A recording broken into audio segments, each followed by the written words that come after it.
प्रायोजक हैं cancer healer centre, a new beginning. सत्ता में अब आज की राजनीतिक कुंजी खोलते हैं। अक्सर कहा जाता है कि राजनीति में बॉडी लैंग्वेज बहुत महत्वपूर्ण होती है। देश की राजनीति में आज बॉडी मूवमेंट भी है और लैंग्वेज भी। कुछ दिल्ली में हुआ है तो कुछ महाराष्ट्र में। हमारी अगली खबर भी दिल्ली और महाराष्ट्र के राजनीतिक कॉकटेल पर ही आधारित है।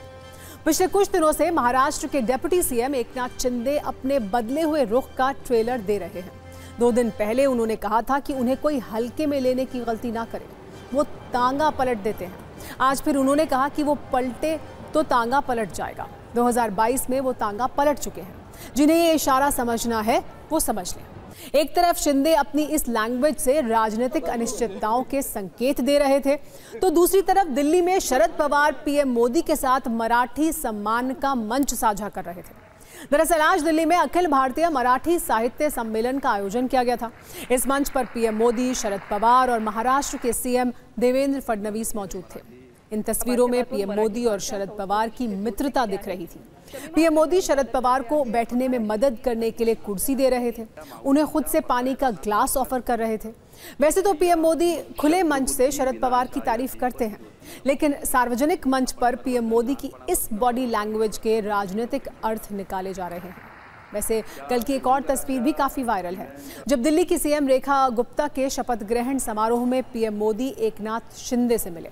बाकी नेताओं को पीएम मोदी नमस्कार करके आगे बढ़ रहे थे, लेकिन जब वो शिंदे के पास पहुंचे तो काफी देर तक रुके, उनसे बात की। इस छोटी सी मुलाकात और बात से ये संकेत तो मिला कि शिंदे पर पीएम मोदी की ठीक ठाक राजनीतिक नजर है। दरअसल ऐसी खबरें चल रही हैं कि महाराष्ट्र में महायुति गठबंधन के भीतर दरार है। इसके पीछे तर्क ये है कि उप मुख्यमंत्री एकनाथ शिंदे हाल ही में 3 हाई प्रोफाइल सरकारी कार्यक्रमों से अनुपस्थित रहे हैं। छत्रपति शिवाजी महाराज की प्रतिमा के उद्घाटन, मराठा राजा के जयंती समारोह में और थीम पार्क के उद्घाटन से शिंदे नदारद रहे। इस कार्यक्रम में मुख्यमंत्री देवेंद्र फडणवीस और अजित पवार थे, लेकिन एकनाथ शिंदे नहीं थे। नासिक और रायगढ़ में संरक्षक मंत्रियों की नियुक्ति पर फडणवीस और शिंदे में पहले से ही असहमति की बातें कही जा रही थी। नाराजगी की इन खबरों के बीच शिंदे गुट के विधायकों से वाय श्रेणी की सुरक्षा वापस ले ली गई और फिर आग में घी डालने वाली खबर तब बनी जब शिंदे ने कहा कि वो तांगा पलटने की क्षमता रखते हैं। इस पर आज पत्रकारों ने उनसे पूछा कि ये बयान किसके लिए था, तो उन्होंने नाम किसी का नहीं लिया, लेकिन ये कहा कि 2022 में वो तांगा पलट चुके हैं।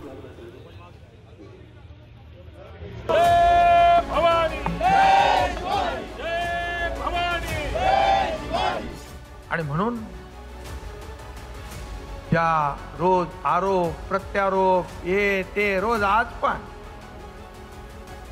मी कधी कधी म्हणतो या एकनाथ शिंदेला हलक्यात घेऊ नका। तुम्ही हलक्यात घेतलं, तुमचा टांगा पलटी करून टाकला। या दाढीने तुमची गाडी काय खड्ड्यात घातली गाडी कधी तेव्हा। तो हल्के में न लिया जाए, नहीं तो आप टांगा पलट जाएंगे। इशारा किसके तरफ था? जिन्होंने मुझे हल्के में लिया है, मैं एक कार्यकर्ता हूँ, सामान्य कार्यकर्ता हूँ, लेकिन बाला साहब और दिघे साहब का कार्यकर्ता हूँ, ये समझ के मुझे सबने लेना चाहिए। और इसलिए जब हल्के में लिया तो 2022 में टांगा पलटी कर दिया।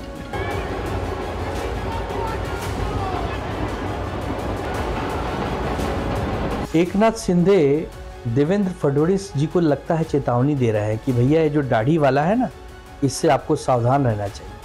और क्या कारण हो सकता है, क्योंकि देवेंद्र जी ने जिस प्रकार एकनाथ शिंदे के विधायकों की सुरक्षा में कमी कर दी है, उनके लोगों के काम नहीं हो रहे हैं, उनको फंड नहीं दिया जा रहा, उनको दबाया जा रहा है, तो शायद एकनाथ शिंदे जी उनको चुनौती दे रहा है।